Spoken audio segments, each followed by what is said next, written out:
नमस्कार, मैं हूं अंजलि इस्टवाल और एक बार फिर से हाजिर हूं बस इसी दुआ के साथ कि फिट रहे इंडिया। आज हम बात करेंगे एल्जाइमर्स की। दरअसल एल्जाइमर्स के बारे में लोगों को ज़्यादा जानकारी नहीं होती है और ये बीमारी जो है वो बड़े बूढ़ों में ज़्यादा देखी जाती है। ऐसे में अक्सर लोग इसे सठियाना समझकर नज़रअंदाज कर देते हैं।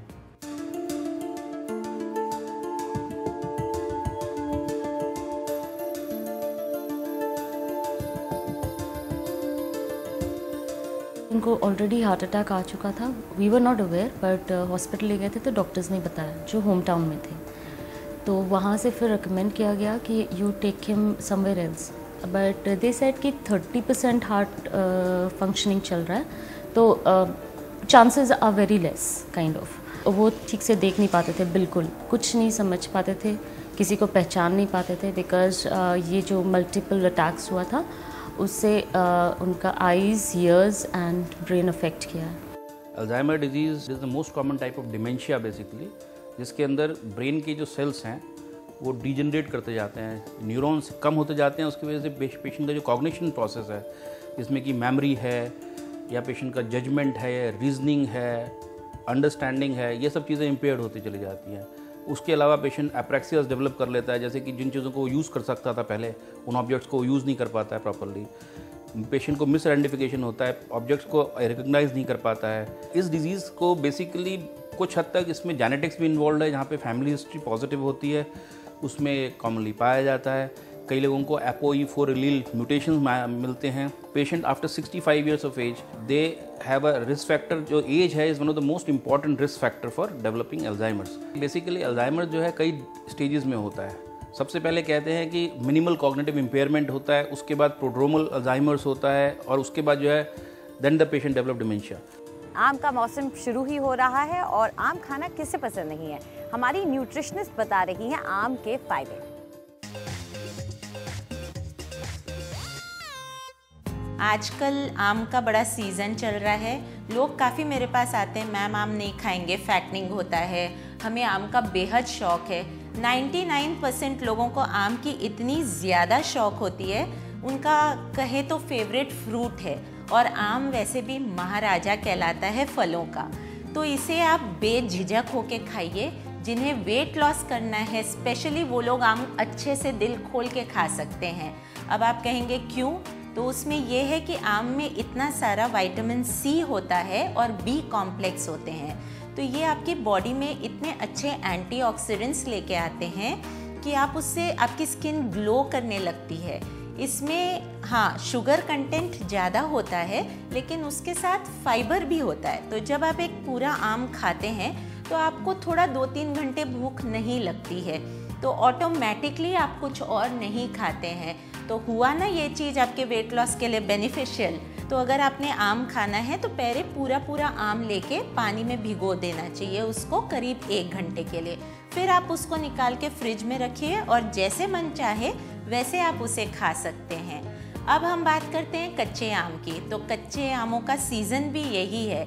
जैसे कि हीट स्ट्रोक में कच्चे आम का पना जिसे कहते हैं, जिसमें कुछ चीनी होती है, पुदीने के पत्ते होते हैं, ज़ीरा होता है, बहुत ज़्यादा लाभदायक होता है। कच्चे आम वैसे भी बहुत अच्छा एंटीऑक्सीडेंट है फाइट करने के लिए बॉडी की डिजीज़ से। तो प्लीज़ इससे डरिए मत, खुश होके आम खाइए, आराम से आम खाइए। जिन्हें वेट लॉस करना है, हफ्ते में 3 बार आप आम का प्रयोग तो ज़रूर कर सकते हैं। और अब हमारी योगा एक्सपर्ट आपको सिखाएंगी कि कैसे करें ध्यानवीर आसन और इससे आपको मिल सकते हैं कौन से फायदे। नमस्कार, आज जो हम पोस्चर करेंगे उसका नाम है ध्यानवीर आसन। इस आसन को यूजुअली मेडिटेशन के लिए यूज़ किया जाता है और इस आसन से आपके जो आउटवर्ड हिप मसल्स हैं वो ओपन होते हैं, इनवर्ड नहीं आउटवर्ड्स।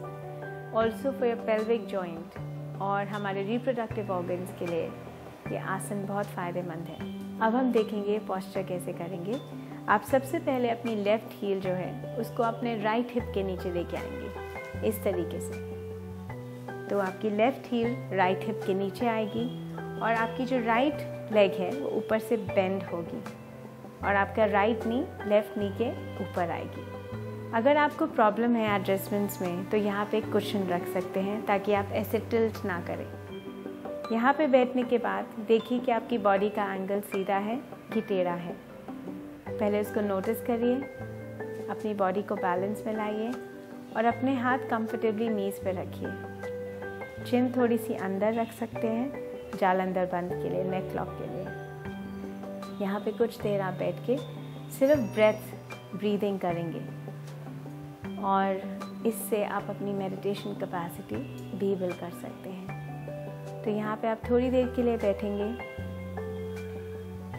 इनहेल और एक्सेल करते हुए, और धीरे धीरे आंखें खोल के इसको आप यहाँ पे 1 से 3 मिनट के बाद स्टॉप कर सकते हैं। आज के लिए इतना ही, धन्यवाद। फिट रहे इंडिया में आज हमारी ब्यूटी एक्सपर्ट आपको सिखा रही है कि कैसे बनाएं एक नेचुरल बॉडी स्क्रब।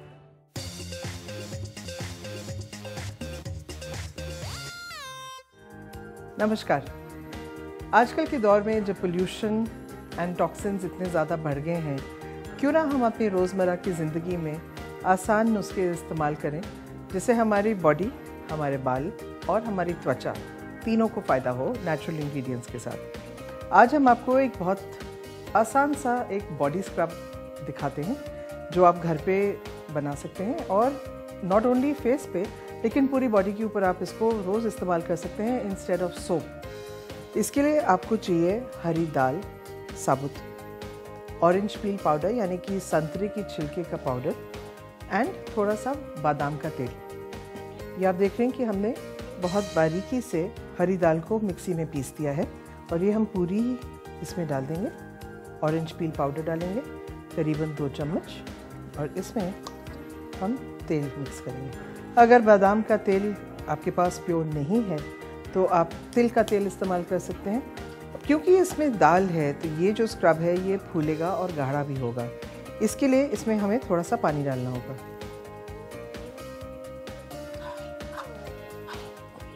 ये आप देख रहे हैं कि ये एक बहुत ही गाढ़ा सा स्क्रब बन गया है, और इसको लेके आपने गीली त्वचा के ऊपर लगाना है और उसको धीरे धीरे स्क्रब करना है जब तक वो बत्तियां जो हैं वो आपकी स्किन से गिर ना जाएं।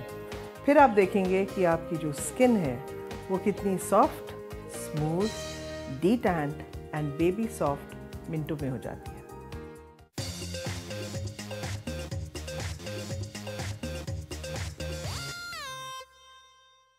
आज हम 2 एक्सरसाइजेस सीखने लगे हैं। पहले एक हार्ट कंडीशनिंग एक्सरसाइज है और दूसरी एक स्ट्रेंथ ट्रेनिंग। तो आइए मेरे साथ। पहली एक्सरसाइज एक स्क्वाट है। हम नीचे तक जाएंगे और ध्यान दीजिए कि आपके नीज आपके टोज को क्रॉस नहीं करने चाहिए। ऊपर की ओर आएंगे, जंप करेंगे और दोबारा से नीचे टैप करेंगे। इसे जितनी जल्दी कर सकते हैं इसके कीजिए 10 टाइम्स। इससे हमारा हार्ट रेट हाई हो जाएगा। दूसरी एक्सरसाइज एक स्ट्रेंथ ट्रेनिंग एक्सरसाइज है। उसके लिए आइए मेरे साथ मैट पे। इस तरह से लेट जाइए। एक नी को टेबल टॉप पोजीशन में लाइए, दूसरे को आगे की ओर पॉइंट कीजिए, अपने आप को लिफ्ट कीजिए और इसे होल्ड कीजिए। इससे आप अपने एब्स को क्रंच रखिए।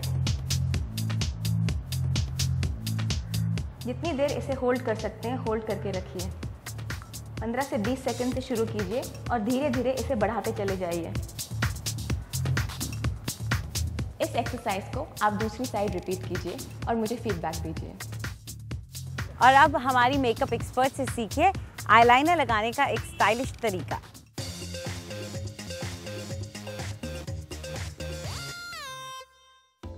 आजकल का लेटेस्ट ट्रेंड है विंच्ड आईलाइनर। ये बेसिकली एक 60s और 70s की लुक है और यही लुक आज मैं आपको सिखाने वाली हूँ। इसके लिए हमें चाहिए एक एंगुलर ब्रश और एक केक आईलाइनर। एंगुलर ब्रश को टिप से डिप करें आईलाइनर में और प्रोडक्ट पिक करें। सबसे पहले आप एक लाइन ड्रॉ कर लें इस एंगल पे कि वो सीधा आपके आईब्रो के एंड तक मर्ज करें। इसके बाद टिप से लेकर आई के सेंटर तक। इसके बाद हम आईज के इनर कॉर्नर से इस टिप को मर्ज कर देंगे कुछ इस तरह। अब ब्रश में दोबारा कलर पिक करिए और फिल इन कर दीजिए। आपने जो भी आउटलाइन बनाई है ये फिलिंग उसके अंदर ही होगी। ध्यान रखिए कि आई लैशेस के पास स्किन ना नज़र आए। आपका कलर एकदम प्रॉपरली फिल इन होना चाहिए। इसी तरह से हम दूसरी आई के लिए भी करेंगे। दोबारा देखिए, यहाँ पर हमारी आईब्रो ख़त्म होती है। इसी की डायमेंशन लेते हुए हम यहाँ से यहाँ तक एक लाइन ड्रॉ करेंगे। उसके बाद इस लाइन के एंड से अपने आईज के मिडिल तक इस लाइन को लेकर आएंगे, कुछ ऐसे। इसके बाद हम इनर कॉर्नर से मिडिल, जहाँ पर आपने पहली लाइन बना के छोड़ी थी, वहाँ तक उसे फिल कर लें। अब हम कलर को आउटलाइन के अंदर फिल करेंगे, कुछ इस तरह।